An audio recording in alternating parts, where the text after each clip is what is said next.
Hi, everyone, and welcome to another take of One Take because life has no rehearsal. Today, I am absolutely thrilled to bring Jim Moore.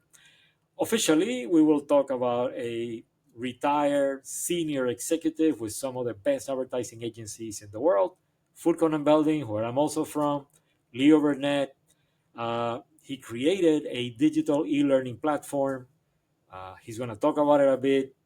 Unofficially, however, Jim and I have the same perversion. We like cars. We are car guys. He is the head CEO, actually, of an air cooled Porsche club in North Carolina. Get that? So we're talking to like a real car guy here. And Jim, welcome. Thank you very much for joining us. I really appreciate it. Well, thank you so much. I'm happy to join you here. It's been a while since we talked, so it's really nice to see you again and share some of our background, my history. Yeah, well, so let's begin with the obvious one. And we were talking about this. Um, what makes the modern Jim Moore? I mean, we were talking about it, about your decisive moment, that moment when you realize, whoa, what? Um, Elaborate. Well, I'm going to step back a little further that didn't mention to you, but you mentioned about me being a car guy. Probably early in my career, I was actually in the housewares business, and I was finding it rather boring and mundane. And then I said, what I love is cars. I'm going to follow the car business. So I moved to Detroit and started working in the car advertising business. And I'll have to say, I feel like it was great success from that point up until a senior point in my career that was very decisive. And that's was I was running the General Motors business for Leo Burnett, one of the largest ad agencies in the world, definitely one of the largest car companies in the world. Yeah. And I was rolling along, enjoying life and thinking things can't get much better. I was in my late 50s, looking forward, thinking about retirement down the road, when all of a sudden the economy threw a monkey wrench into things by having General Motors go bankrupt, Detroit go bankrupt, and the whole ad business changed from being a print and TV driven business to being digital driven. Here I am, 57 years old, with no major client anymore. The agency didn't need me around. I don't know what the latest thing is, this digital world. And I realized, boy, I have to control my own destiny. I can no longer rely on these large corporations that you think are going to take care of you. If I'm going to continue to prosper in life, I've got to take that control and do the digital destiny. So what I really decided was, boy, I don't know digital. I need to learn digital because that's what the world's all about. So I did the most difficult way you can learn digital. I said, I'm going to start a digital company. And that may just give some insight on me. I figured there's no better way to figure out what the web is about, internet is about, SEO is about, unless you start a company where your income at that point in time really depends on knowing that. I was fortunate I had come across somebody who was talking to me. It was a friend actually who was in the hunter education business. I wasn't really a hunter at that point in time, but sometimes you take opportunities when they come along. And he was describing, boy, it's really tough because kids aren't coming into the sport because everything's digital now. To get hunter education, you have to go to a VFW hall and spend the weekend.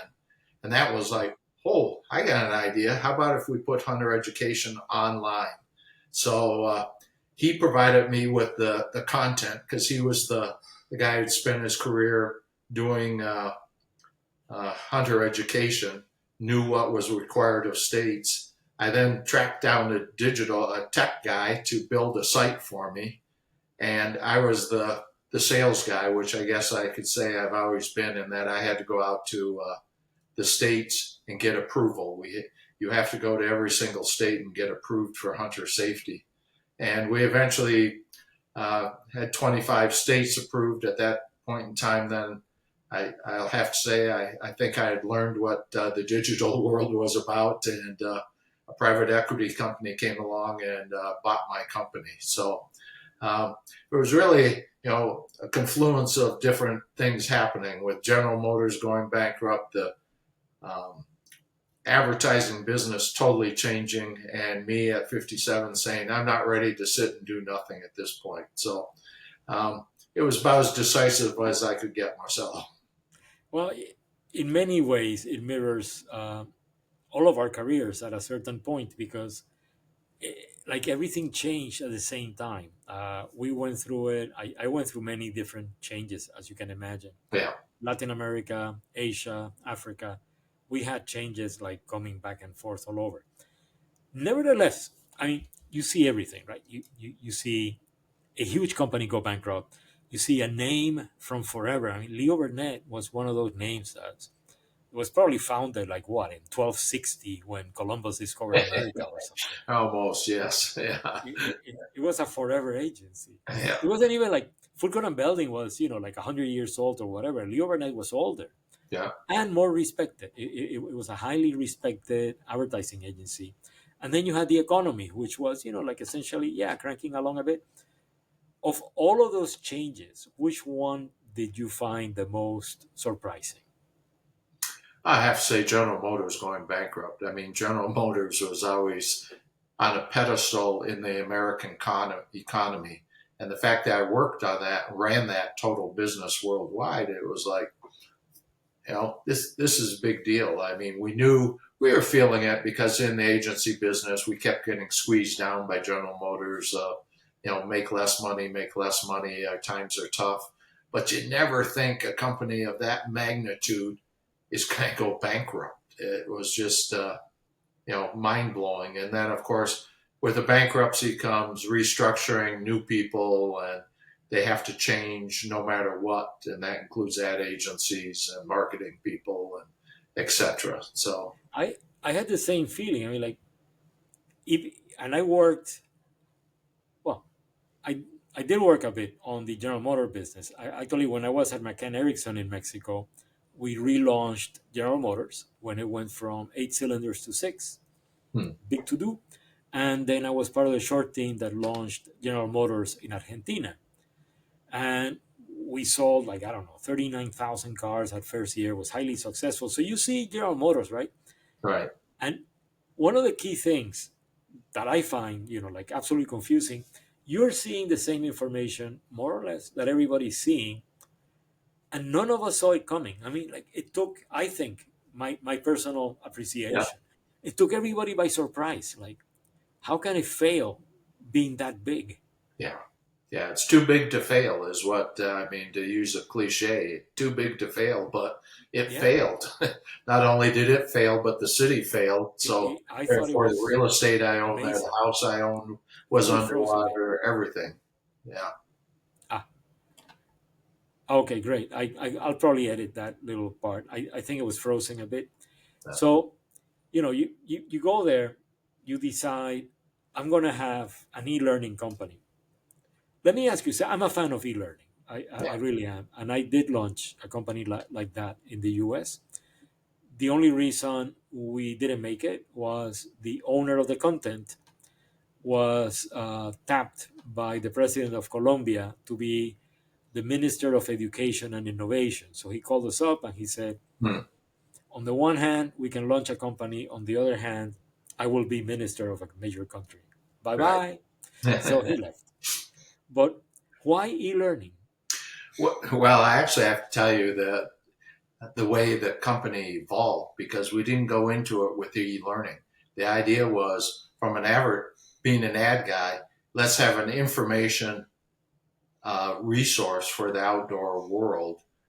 We'd be selling ads and doing what I knew was familiar, selling advertising. But we had this little online hunter education section that was just a subset of the whole website. But you have to be aware sometimes of your business that, hold it, that's the one driving revenue. And if we put our focus behind that, let's forget about advertising and those elements and just go to where somebody's clicking and buying Hunter Education. As I said, I wanted to make money while I sleep. So that's when people are buying and doing Hunter Education at night. So I'd wake up every morning and look and see, okay, how many courses did I sell overnight? But I didn't go into it as an e-learning company. I went into it as a information resource website that I then said, this isn't making me money, but this thing has an opportunity, e-learning. So we kind of we changed the whole name of the company. It was called outdoorroadmap.com.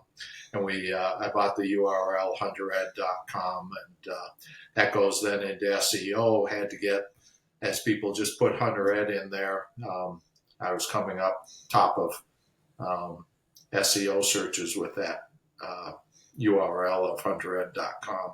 So I was very fortunate that I was early enough to be able to get such a descriptive URL, which, these days you'd never get something like that. But Yeah, it's really difficult. yeah, As you can imagine, I've also owned a couple of really interesting URLs. But yeah, it's interesting that you wound up in there because I think, again, a personal opinion, but I think remote education and video education, like a YouTube or something, is probably one of the quickest, most efficient ways of, like teaching everybody. yeah, And everybody probably needs, like us, like a career change at some point or continuous education, even if you're a plumber, yeah, even if you are, I don't know, like a roof guy, right? You still need constant education. So I think remote is the future in many ways for this country because we're huge. I mean, we're 340 million people. yeah, How do you educate, that amount of people? Like if we were like 20 million, yeah, it could be. But yeah. 340 million is a ton of people, man. That's So tough. I'm a real fan of e-learning. Yeah, So, and finally, I mean, you've been through it. You're 57. You're unemployed. All of a sudden, you're wondering what. A lot of people, way less prepared than you, and way less, I guess, with a cushion, like hmm, all of us, yeah, go through the same thing. So one of the aspects of your gray matters is that we really want to end age discrimination, right? yeah, yeah. What would you tell a CEO who's hiring different candidates about older candidates? Well, it was interesting. Of course, at 57, when I'm out of work, I decided I didn't just fall into let's build a digital company. It was, of course, I need to do what I need to do, and that's work for an ad agency. But I quickly found out, you mentioned ageism, even though it's not stated anywhere, for somebody to go in with gray hair in their late 50s, they're looking at you and saying, we need the 40-year-old and who makes a lot less money and knows what youth of America wants, not somebody near the end of their career, which was rather disturbing, I'll have to say, unmotivating. But I guess in one way it motivated me to go back to that decisive moment to say, boy, I really have to control my own future here. I can't rely on the big companies as I always had. So, um, But not everybody's gonna be so lucky. No, not everybody is going to set up a learning company, or in my case, I actually launched a couple of other companies. yeah, Not everybody. So some people are gonna have to get a job.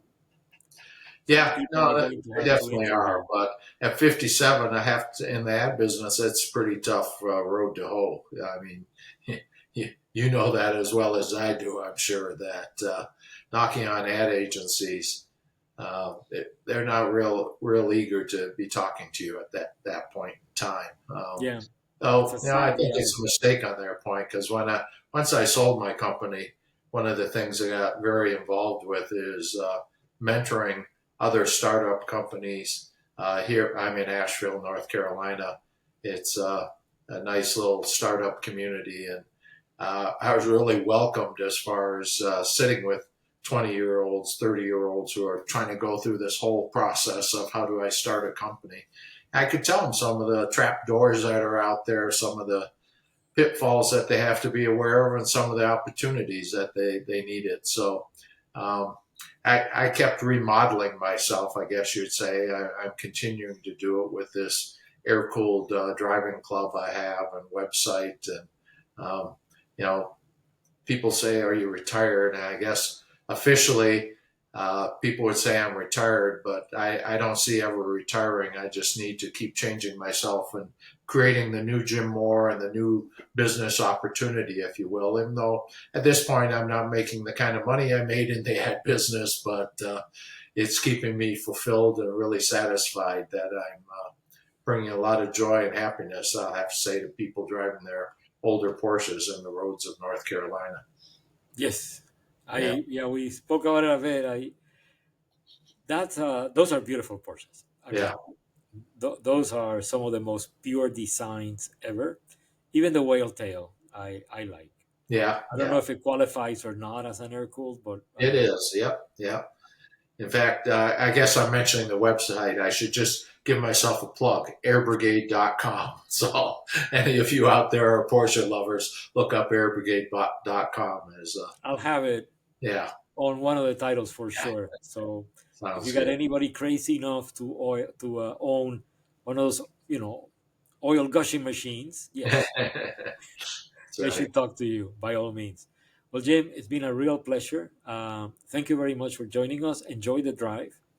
Thank you Uh, so much. I'm glad you had me on. I'm glad we were able to reconnect via video here. This is terrific. yep, it's terrific. And well, enjoy Monterrey.